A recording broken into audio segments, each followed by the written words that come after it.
Hello everyone, my name is Zenitsu and I'm back with another Digimon deck profile video. So today I'm going to be taking a look at BT-06, and BT-06 adds lots of new and powerful cards to build some unique and interesting decks with. And today's deck is going to be a little bit unconventional in the fact that I guess this is kind of a new way to play Megazoo. So the whole idea of the deck is to just try to play your Gallantmons as effectively as you possibly can, and to just try to beat the opponent off of them and your level 7s.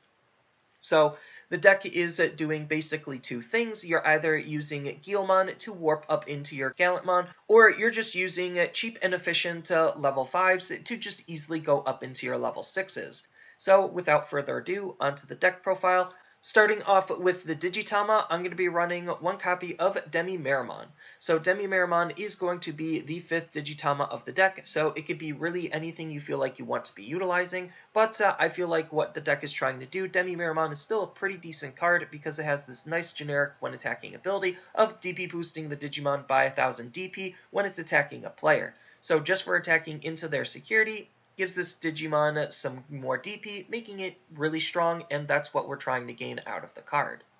And then as far as the main Digitama of the deck goes, I'm just going to be using 4 copies of Gigimon, just because Gigimon's ability for this style of deck is actually really easy to trigger, where during your turn, once per turn, when an opponent's Digimon is deleted, then this Digimon gains plus 2000 DP for the turn. So it's just another card that we're using to DP boost our Digimon, except the big difference is the DP boost is larger, and we have a whole bunch of removal abilities to take advantage of to make sure that we could get this ability off. Next, on to the rookies, I'm going to be running 4 copies of Gigimon. So this Gigimon comes from the Gallantmon starter deck, and this Gigimon is one of the most important cards in the deck because, well, it's part of how the deck is going to be functioning. So what this card is doing is it has 2 abilities, a native ability and an inheritable ability. Its native ability is really what we're looking to gain out of the card, just because it is allowing us to use himself to warp all the way up into our Mega, which is really, really powerful and really good on tempo. So what his ability is stating more specifically is, while the opponent has a level 6 or higher Digimon in play, then we could Digivolve this Digimon into a Gallantmon from our hand for 4 and ignoring the rest of its Digivolution requirements. So this is really, really powerful because, again, for the opponent just having a level 6, you could just go straight up into your level 6 to try to combat theirs, on top of the fact that he does have an inheritable ability, which is also pretty decent because it's acting as a good card draw engine, where during your turn, once per turn, when one of your opponent's Digimon is deleted, we could do draw 1 card, and that, again, is a really good ability because we are going to be hard playing cards more than we're going to be Digivolving, so the fact that we are going to seldomly Digivolve means we're not going to be drawing as much as our opponent, so having ways to draw cards additionally is always really, really good. And speaking of drawing cards in other ways, the only other rookie of the deck is going to be 2 copies of Sistermon Blanc. So Sistermon Blanc is a pretty decent card just because she's interacting with Royal Knights, and she's a card we could hard play and not really worry about utilizing outside of the fact that she's a Sistermon. So what she's doing is she has 2 native abilities to her. So her first one is during all turns. While there's a Digimon with Hackmon in its name or Royal Knights in its type on our field, all of our Sistermons gain the blocker ability. So that's really good just because we do need some form of defense, and the fact that we could use our Sistermon to interact with our other Sistermon and our Royal Knights is looking to be pretty strong, on top of the fact that she just has a nice on-play ability of allowing us to draw 1 card, so if we just need to use her to draw a card, then she's good for that too. And then as far as the only champion of the deck goes, I'm going to be running 2 copies of Sistermon CL. So Sistermon CL is just another really decent card to be playing around with because of her interaction with Royal Knights. So what we're using the card for is her ability where during all turns, all of your Digimon with Hackmon in its name or Royal Knight in its type get plus 2000 DP. So this is just being used to make our higher levels even stronger, and on top of the fact that she also has a nice on-play ability of her own to gain us a memory, basically means she's going to be costing 3 to hard play instead of 4, which is pretty good because we're not always going to want to try to give the opponent lots of memory, so she's a way to not give them a whole bunch of memory.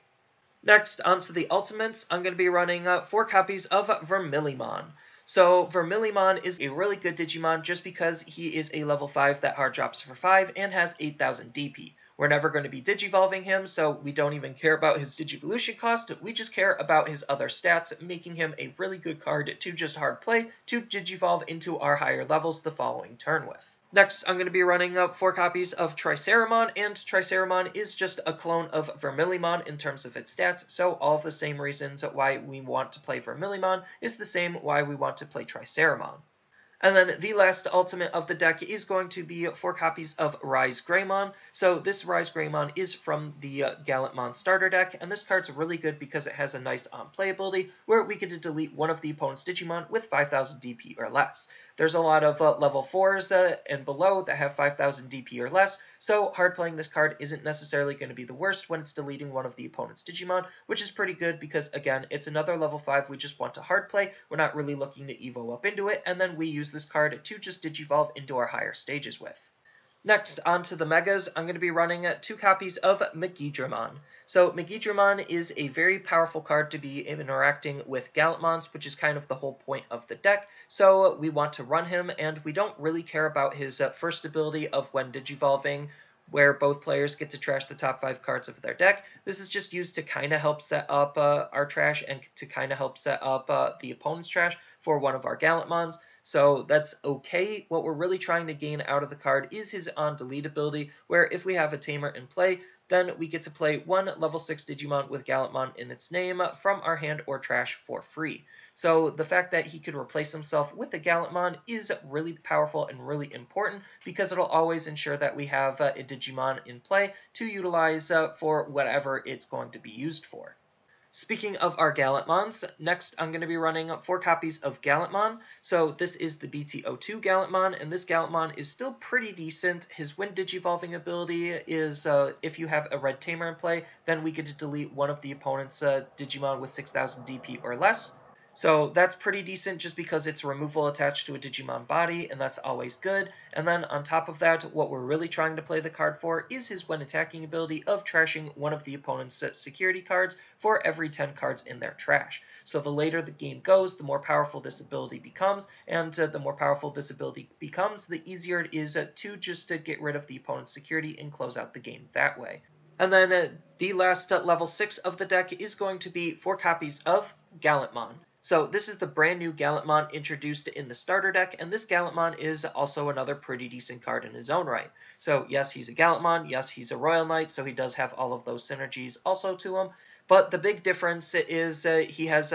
a lower evolution cost, so he's easier to digivolve up into, and he has 2 really strong abilities of his own, where it's a security attack +1, so he's just naturally going to be dealing an additional security damage, and then on top of that, he also has a when attacking ability to delete one of the opponent's Digimon with 4,000 DP or less, and then if nothing was deleted, then this Digimon gains plus 3,000 DP until the end of the turn, making himself even stronger. So whether he's deleting a Digimon or making himself stronger, you're always going to want to be attacking with this Digimon, especially since his Security Attack Plus ensures that he's going to be dealing some extra damage. So this is just another really good card to be playing around with for the style of deck, just because of not only his abilities, but all of the synergies laid out before him. And then next on to the level 7s, it kind of doesn't matter what your level 7 lineup looks like as long as you're just using some level 7s. I'm just choosing to toolbox the Omnimons just because it's the easiest and most powerful and efficient thing I could be doing. So I'm going to be running 2 copies of Omnimon. This is the OG Omnimon because he is still good because of his when digivolving ability to act as some removal, and then his when attacking ability to multi-attack is always good, because he could deal lots of damage relatively quickly. And then on top of that, I'm going to be running 2 copies of Omnimon Alter S, just because he has a nice when digivolving ability acting as some more removal in the form of de-digivolving and deleting all of the opponent's low-level Digimon, which is already looking to be pretty good. And then on top of that, he has a when attacking ability to make himself unblockable to help close out games with. Then I'm also going to be running 2 copies of Omnimon. So this is the BT-05 version of Omnimon, and this Omnimon is really good because he has this nice when digivolving ability of Blitz, which allows us to gain an attack even when the memory moves over to the opponent's side. And what's making him attack with the Blitz ability, even if we already attack, is his when digivolving ability to unsuspend this Digimon, so that way you could actually utilize his Blitz ability. And then on top of all of that, he even has some built-in protection, where during all turns, if an opponent's effect would delete this Digimon or return him back to our hand or deck, then we could prevent him from leaving by trashing a level 6 underneath him. So he's just a really good card to be using to try to help close out the game with, and has some good protection on himself in case we can't close out the game with him. And the last Digimon in level 7 of the deck is going to be 2 copies of Omnimon X-Antibody, so we could use this in combination with all of our other Omnimons to basically act as like a pseudo level 8, even though level 8 doesn't exist. He's just looking to be really good to just further use our Omnimons, and on top of that, if we don't have any other Omnimons but him, he's still a good card to be using because he has this nice when attacking ability to delete one of the opponent's Digimon with DP less than his, so more removal. And then on top of that, he has a ability that triggers on the opponent's turn, acting as some form of defense, where if an opponent's Digimon attacks, we could trash 2 cards from his Digivolution source to just end the attack. Yes, they do get their when attacking abilities off, but we don't care about that as long as we're stopping the attack. Nothing else really matters, just because we need to stop some of their aggression, and this is a good way at stopping the aggression. And then his other ability, as I mentioned before, is we could Digivolve him on top of one of our other Omnimons for a memory cost of 3 instead of his memory cost of 6, so it just is a good card to be using all around, especially since we're already running a whole bunch of Omnimons. And then as far as the options of the deck go, I'm going to be running 4 copies of Red Memory Boost. So Red Memory Boost is a really important card for this deck just because it helps with the deck's overall consistency. It is a little bit unfortunate that because we're playing so many Omnimons, this card doesn't target any Omnimons, but this is still just a very powerful card to be running for everything else because it allows us to check the top 4 cards of our deck, add a red Digimon among them into our hand, and then the rest go to the bottom. And this card goes into the battle area to be used for its second main ability of Delay, which allows us to gain 2 memory. So we're really running this card for both of those abilities. The delay of gaining 2 memory is super important for the deck because it just makes our cards that much more efficient to play. If we need to have a big swing or push turn, it allows us to do that, on top of the fact that looking at the top 4 and adding any red card just helps with the overall consistency, ensuring that we can see the pieces we want to be seeing. And then its security ability is just placing itself onto the battle area, so that way we could use the 2 memory part of its delay ability, which is just really good at enhancing and extending some of our plays. Then as far as some of the other options of the deck go, I'm going to be running 3 copies of Gaia Force because, well, it's Gaia Force. It's just one of the best, if not the best removal we have in the game for red to be playing around with, to just delete one of the opponent's Digimon, and then its security ability activating its main ability is also really, really strong. And then the last option of the deck is going to be 2 copies of Atomic Blaster, which is just, well, more removal. So what this card is doing is it allows us to delete any number of the opponent's Digimon whose DP totals at 8,000 or less. So this is really good because we could use this in a wide variety of ways to delete a lot of potential Digimon, and that's just looking to be really good. On top of the security ability activating its main, adding to the overall playability of how we could use this card. And then the last card of the deck, and the only Tamer of the deck, is going to be 3 copies of Tai Kamiya. We don't really care about what memory fixing Tamer this is, just as long as it is a memory fixing Tamer, so that way we could use the fact that we're always going to be set to 3 memory to make our plays as efficiently as we possibly can, and we're never going to use the secondary ability off of any of the memory fixing Tamers, so it really doesn't matter which one you choose. I'm just using Tai just because he's red.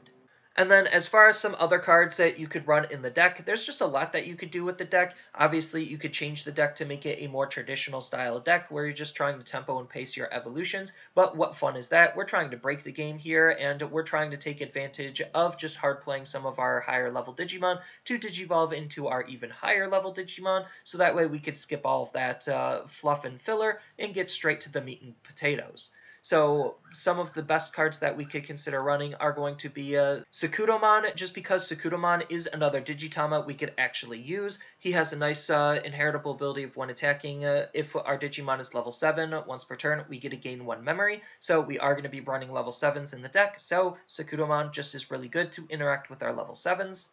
Then we also could consider playing the Shoutmon package and Shoutmon engine just because Shoutmon does have a warp native to him, so we could use that warp even though it's not all the way up to a level 6. It doesn't necessarily matter, it's still just the fact that we have a warp that we could use in complements to what we're already doing, and Shoutmon's really good because he acts as a good consistency tool to his own package. And then we could run Omni Shoutmon because he's how we're going to be using our Shoutmon to just warp all the way up into our level 5. So again, we get to skip that level 4 stage, and on top of that, he just makes our Digimon with Blitz even more powerful because he'll add an extra security attack to them. Then we have Zeej as another really good level 6 to be playing around with. Obviously, if you're playing the Shoutmon package, he's looking to be very powerful because he just naturally fits into it with the Blitz ability to attack even when the memory passes onto the opponent's turn. And then he also interacts with our level 7 or our Shout DX is on top of him. Then he allows that Digimon with Blitz to attack into the opponent's unsuspended Digimon, acting as some more removal. Then we also have Shoutmon DX to just round out the Shoutmon package because he naturally has Blitz, and he has his own really powerful when Digivolving ability to delete the opponent's Digimon with 5000 DP for each Omni Shoutmon and Zeej Greymon underneath him, on top of the fact that he could Digivolve on our level 6s and give our level 6s some new utility. Then, if you just want some other cards to think about playing around in this style of deck, you could use the new promo Gallantmon just because we are looking to try to draw some cards, and Gallantmon is a level 3 that on attack helps us draw some cards. If you're looking for a little bit more defense, then you could consider playing Megidramon just because we could hard play Megidramon, leave him on the field as a blocker just because he's a really good blocker. Then, if you want, we also have Megidramon and Gigidramon, the new ones from BT-06 to be playing around with, just because a play cost of 6 versus 5 isn't really that much different in the context of how this deck is going to be played, and this Digimon also is treated as a red Digimon, and Megidramon is treated as a black Digimon, each with their own inheritable ability that you could be utilizing, so not only does it give you a good inheritable to use, it also gives you the ability and access to other colors as well. Then you could also consider playing Geo Greymon and some other security Digimon just because, well, security Digimon are broken. But speaking of other Digimon you could be running, because we do have Megidramon and Gigidramon to be playing around with, we could consider thinking about playing some of Black's Royal Knights. So we do have Craniumon, Genkumon, and Alphamon to be considering to play around with, and that gives us access to some Black level 7s as well. And then we also have Jesmon as another red Royal Knight to be playing around with, just because Jesmon is already really strong, and we are still kind of playing Sistermons, so you could really tailor-make the deck to kind of just accommodate Jesmon. And then if you are playing around with trying to take advantage of the security, then Megidramon is just one of the best cards to help us recover, to fuel our security, to make our security that much more threatening. Then you also could consider running some other level 7s in the deck, so one of the best other level 7s you could consider running is going to be Omnimon's Word Defeat, just because he's a security Digimon that's really annoying, and depending on how you build the deck, you could play to all of his strengths of his when Digivolving and on delete effects. And then if you do splash in some black, black does have some really good removal options in the form of Ultimate Flare and Iron Fisted Onslaught, so you could consider using those as well. And if you want, we do have a black Memory Fixing Tamer that we could be running in complements to the deck to just try to help fix the top of our deck, so that way we know what we're going to be drawing into. And then if you do want a Duo Tamer, there is no better Duo Tamer than Tai and Matt for this style of deck, just because we're playing a whole bunch of Omnimons, and if we're trying to warp, then we already need them to have a level 6 Digimon anyway, so this will easily gain us 2 memory for allowing us to warp even more efficiently, on top of boosting all of our Omnimon's overall damage output. But overall, this is just a really interesting way to go about Digimon deck building, just because it's a lot more unconventional than what a lot of players are used to. Most of the time, you're just used to just going all the way up the levels, but we do have efficient enough cards to just skip levels entirely because of the warp mechanic, and we could just ignore all of the lower level Digimon when we could get the same type of an output by just hard dropping a efficient level 5 to be playing. So it's just a really interesting way to build the deck, and the deck is is looking to be relatively decent just because we do have lots of removal, we do have lots of strong interactions, so we could use Megidramon to bring back either of our Gallantmons. We have Guilmon to warp into our Gallantmons, and the best Gallantmon to warp with Guilmon is going to be the BT-02 version of Gallantmon, just because he already has a Evo cost of 4, so there's no real difference there. And we do have lots of Omnimons to be interacting with on top of Royal Knight synergy, so it's just a very high synergistic deck that's looking to be pretty fun. I don't know how competitively viable this deck is going to be, but it's still just a fun deck to be playing around with nonetheless.